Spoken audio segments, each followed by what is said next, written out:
Bonjour à tous, bienvenue à nouveau dans le coin de l'art. Aujourd'hui, on poursuit notre vidéo, notre analyse sur le Salvator Mundi de Léonard de Vinci. Si vous n'avez pas vu la première vidéo, voilà, cliquez sur la fiche en haut, vous pourrez voir la description du tableau, l'origine de cette iconographie et aussi l'histoire du tableau, un peu son parcours. Et donc si vous avez vu la première vidéo, vous savez que cette œuvre a eu un parcours un peu chaotique. Elle a apparu puis disparu à plusieurs reprises et on a estimé qu'elle était des fois Léonard de Vinci et puis à d'autres moments qu'elle était d'un autre peintre ou d'un apprenti. Aujourd'hui, on va discuter des éléments de cette attribution. Alors l'attribution, c'est toujours quelque chose de très délicat puisque ça a beaucoup d'influence, d'importance sur la valeur d'un tableau et sur l'intérêt qu'on lui porte. Et la question est de savoir comment être sûr qu'un tableau a été fait par un peintre si on n'a pas de preuve formelle. Alors, il y a la signature, qui des fois peut être fausse bien sûr, mais qui est déjà un indice. On peut y trouver des empreintes digitales, des fois, c'est aussi intéressant, et faire des recoupements avec d'autres œuvres. On peut avoir des écrits, c'est le mieux, hein, un écrit de l'artiste qui parle de cette œuvre, ou des contemporains de l'artiste qui parlent de cette œuvre. Alors, on peut avoir des preuves concrètes. Et puis, il peut avoir des preuves indirectes par rapport, je ne sais pas moi, à la façon de faire la main, à la façon des cheveux, à la position du corps, à l'utilisation des couleurs. Il y a plein de détails. Donc on va voir ça dans cette vidéo. Mais c'est toujours très délicat de faire une attribution. Et par exemple, je vous montre une œuvre qui était avant considérée Léonard de Vinci, pendant très longtemps, plusieurs décennies, on a cru que c'était Léonard de Vinci. On a fait des théories là-dessus pour expliquer l'intérêt du macabre pour Léonard de Vinci, par rapport à ses recherches sur l'anatomie, la beauté dans la monstruosité. Ça a inspiré des artistes et puis on a découvert finalement, formellement, que ce n'était pas une œuvre de Léonard de Vinci. Donc les mauvaises attributions existent. Donc l'histoire de l'attribution, elle est un peu compliquée puisque on a cru pendant longtemps, on va dire que c'était un Léonard de Vinci. Au XIXe siècle, on pensait que c'était un Léonard de Vinci. Puis l'œuvre s'est perdue. En 1849, l'œuvre est perdue. Et dans un écrit de Jérôme Rigolo, qui, dans un catalogue des œuvres de Léonard de Vinci, il parle de cette œuvre. Et il précise clairement que cette œuvre est connue comme faible. Donc là, il dit, alors là je vous lis l'extrait, je vous mets l'extrait, il se trouve différentes têtes ou bustes du Christ de profil portant la croix ou tenant un globe. Ce ne sont que des productions de l'école des Léonards. Donc déjà vous voyez qu'ici, il dit attention, ce n'est pas Léonard de Vinci, ce sont des Léonardeschi, des élèves, etc. On poursuit, autre passage intéressant, l'une d'elles est indiquée dans le catalogue raisonné des tableaux du roi réalisé par l'épicier et aussi mentionné par ailleurs par un autre auteur. C'est une demi-figure du Christ portant la boule du monde dans sa main gauche et bénissant de la droite, à noter comme très faible qui ne se trouve plus. Donc cet auteur, vous voyez, il dit clairement que l'œuvre est perdue, que l'œuvre est faible. Donc là, au-delà de toute question de savoir à qui elle appartient, l'œuvre est faible. Ça pose quand même beaucoup de questions si c'est vraiment une œuvre de Léonard de Vinci qui est censé avoir fait peu d'œuvres et des œuvres de qualité, justement. Donc ça, c'est un point déjà qui va contre l'idée que ce soit une œuvre de Léonard de Vinci. Donc là, vous avez vu qu'au milieu du 19e, on suppose que c'est une œuvre de l'école des Léonards. Début 20e siècle, ça je vous en ai parlé dans la vidéo précédente, on pense que c'est d'un autre peintre italien. Et puis la mode des Léonardeschi revient au XXe siècle, on pense à nouveau, fin du XXe siècle, que c'est une œuvre d'un apprenti Léonard de Vinci, ça je vous l'ai dit. En 2008, des experts sont conviés par la National Gallery de Londres pour étudier l'œuvre. Il y a un travail de restauration qui est fait. Et là, les experts estiment que c'est une œuvre qui doit être une œuvre originale de Léonard de Vinci. Mais vous allez voir le problème. Là, je vous mets un extrait d'un argument d'un des plus grands spécialistes ou reconnus comme tel de Léonard de Vinci, Martin Kemp, qui dit: il y avait ce genre de ressenti de Léonard, cette inquiétante étrangeté que Léonard s'est manifesté dans sa peinture. Donc son argument de scientifique, c'est nous dire c'est un Léonard parce que ça ressemble à un Léonard. C'est à peu près ça va pas beaucoup plus loin. Mais c'est un petit peu limité en termes de preuves, en termes d'arguments scientifiques. Et beaucoup d'experts vont être d'accord sur cette attribution. Alors les arguments favorables, on va commencer par cela. Donc on a comparé cette peinture à une vingtaine de versions du Salvator Mundi. Déjà de l'époque il y en avait beaucoup, et il y a plusieurs caractéristiques qui font penser que c'est un Léonard de Vinci. Déjà, on remarque qu'il y a des repentis, c'est-à-dire des reprises. Hein, donc ça c'est typique des œuvres originales. Quand c'est une copie, bon, on ne réfléchit pas, on fait que reproduire. Quand on crée une œuvre, on change d'avis, on se dit ah ben finalement je vais mettre la tête comme ça, je vais changer la position des mains. Donc on fait des modifications et ça, donc, ça prouverait que c'est un original en tout cas. Ensuite, il y a l'utilisation du sfumato qui est typique de Léonard de Vinci, mais ce n'est pas le seul à l'utiliser et ce n'est pas lui qui l'a inventé. Donc c'est un argument mais qui n'est pas typique non plus, enfin qui n'est pas une preuve irrévocable que c'est Léonard de Vinci. Alors dans les détails, vous avez les boucles de cheveux et les plis des vêtements qui sont typiques de Léonard de Vinci. La manche rappelle la manche de la Joconde par exemple, donc voilà, tout petit détail aussi.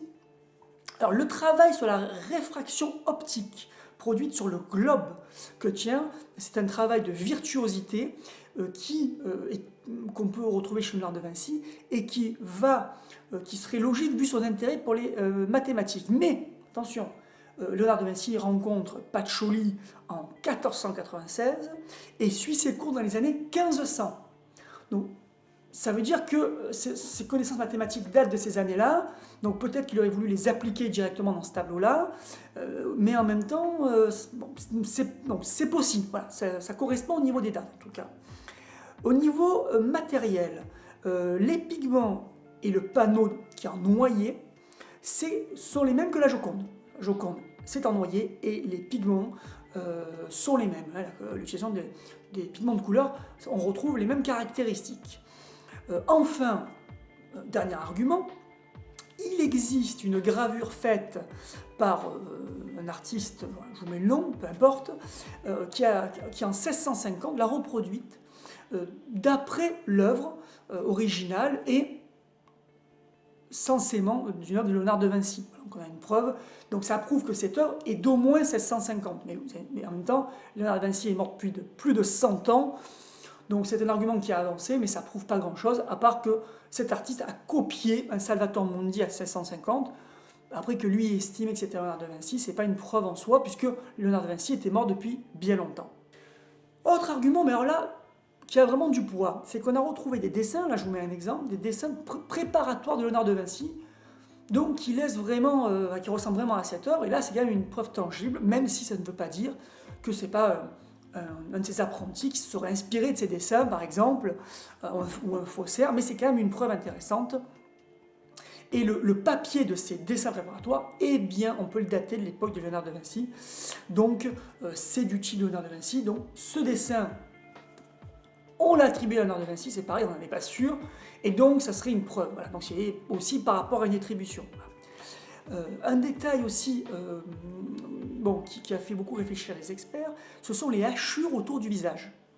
Donc, c'est pas visible à l'œil nu, il faut faire ça avec des appareils, un microscope ou autre, mais ces hachures qu'on peut voir sont faites par rapport à l'angle par un droitier. Or, Léonard de Vinci, c'est très connu, était gaucher.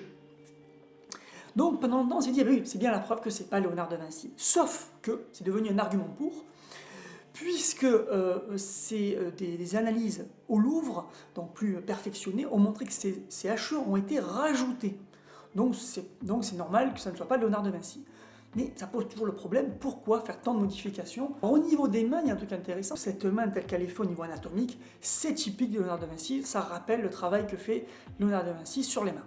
Enfin, par les microscopes, on a vu des petits trous au niveau des contours qui étaient, alors je ne rentre pas dans les détails, mais c'était une technique de report de composition, une technique qui était utilisée par les peintres et qui est typique de l'époque de Léonard de Vinci. Mais une fois de plus, bon, voilà, les pigments, le bois, tout ça montre que ça a été réalisé à l'époque de Léonard de Vinci, mais ça n'exclut pas la possibilité d'un apprenti, d'un élève, de ce qu'on appelle léonardeschi, par exemple, ou d'un autre peintre qui se serait inspiré. Donc vous voyez que c'est beaucoup de preuves indirectes. Alors il y en a un certain nombre, mais est-ce que ça suffit? Mais il y a aussi des contre-arguments qu'on va voir tout de suite. D'abord, il y a des problèmes au niveau même de la réalisation. La tête est considérée par beaucoup comme rigide et légèrement disproportionnée. Et ça, pour Léonard de Vinci, qui s'était intéressé à l'anatomie, alors assez tardivement dans sa vie quand même, hein, donc ce serait à ce moment de sa vie, c'est après les années 1500 qu'il va vraiment s'intéresser à l'anatomie, faire des dissections, etc. Donc si l'œuvre est de 1500, c'est possible qu'il y ait des erreurs anatomiques, mais bon, ce serait quand même choquant pour un si grand peintre de faire des erreurs à ce point-là. Le cou, on le trouve souvent mal positionné, voilà. Mais en même temps, le fait qu'il soit allongé, c'est un truc qu'on retrouve chez Léonard de Vinci. Donc, notamment dans l'œuvre La Vierge, l'Enfant Jésus et Sainte Anne. Donc, voilà, c'est un argument défavorable parce qu'on trouve que c'est des erreurs, mais c'est contrebalancé par le fait que Léonard de Vinci l'a fait dans d'autres œuvres. Et que, comme je vous l'ai dit, c'est qu'en 1510 qu'il poursuit ses études d'anatomie, à 58 ans. Donc ça veut dire que pour lui, il n'était pas encore, ne maîtrisait pas totalement l'anatomie humaine. Il est parti donc à Pavie prendre des cours avec Marc-Antonio del Torre et il a réalisé plusieurs centaines de dessins anatomiques. Enfin, autre contre-argument, chez Vasari, donc j'ai relu l'ouvrage Les vies des plus excellents peintres, sculpteurs et architectes, donc œuvre de référence. Il y a des erreurs chez Vasari, ça c'est vrai, mais en tout cas, bon, Vasari qui a vécu juste après Léonard de Vinci, donc il n'a pas connu, mais il a connu des gens qui ont connu Léonard de Vinci, il n'était pas très loin temporellement parlant, il ne parle pas de cette œuvre. Voilà, j'ai bien regardé, alors si j'ai raté un passage dans les commentaires, n'hésitez pas, mais Vasari ne parle pas d'un portrait du Christ par Léonard de Vinci. Donc ça c'est un argument, et même il insiste sur le fait que Léonard de Vinci a eu beaucoup de mal à réaliser le visage du Christ dans la scène. Donc ça paraît étonnant qu'il a mis plusieurs années pour trouver un visage digne du Christ. Donc en 1498, il finit l'œuvre, et 2 ans plus tard, alors sans problème, il fait un portrait du Christ qui ne ressemble pas, qui n'est pas la reprise du premier portrait. Donc il a eu beaucoup de mal à faire un portrait du Christ, à trouver un portrait digne pour le Christ, mais par contre, il aurait refait un portrait comme ça, très rapidement en plus, ce qui n'est pas dans ses habitudes. Ça, c'est vraiment un contre-argument. Autre point important, quelques jours avant la vente du Salvator Mundi, il y a eu une authentification de dessins de Léonard de Vinci qui était conservé au musée de Chantilly. Alors, quel est le rapport? Vous allez voir, c'est très simple. Donc, le rapport, c'est qu'en fait, ce travail autour de Léonard de Vinci, c'est pas du hasard, c'est qu'en 2019, on fêtera les 500 ans de la mort de Léonard de Vinci. Donc, on prépare des expositions, des ouvrages là-dessus. Et forcément, on cherche un petit peu des nouveautés sur Léonard de Vinci.